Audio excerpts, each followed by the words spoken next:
কিছু দিবে আবার কেড়ে নিবে। আল্লাহ এভাবেই পৃথিবীটাকে সাজিয়েছে। ইয়াউমুন লাকা ওয়া ইয়াউমুন আলাইকা, একদিন আপনার ভালো যাবে আরেকদিন খারাপ যাবে। ওয়া তিলকাল আইয়ামু নুদাবিলুহা বাইনান নাস, আল্লাহ বলেন যুগটাকে আমি ঘুরিয়ে ফিরিয়ে মানুষের সামনে এভাবেই আনি। This is the routine work of this দুনিয়া।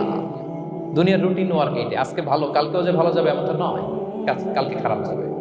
আজকে তার খারাপ যাচ্ছে, পরশুদিন আবার তার ভালো দিন যাবে, ঠিক কিনা বলেন?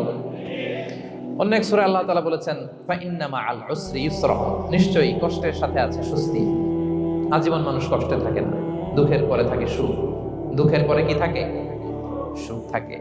এজন্য উদ্বিগ্ন হওয়া যাবে না। বিষ্ণু ইসলামের জীবনী থেকেও আমরা এটাই শিখি, উদ্বিগ্ন হওয়া যাবে না।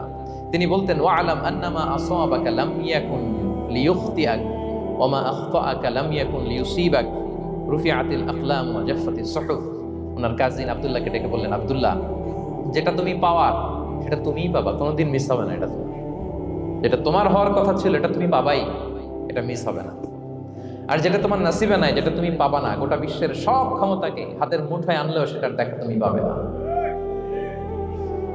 তো এই জন্য উদ্বিগ্ন হয়ে লাভ আছে বলেন না। আমরা আমাদের সর্বোচ্চ চেষ্টাটুকুন করব, তারপর ফলাফলের জন্য আমরা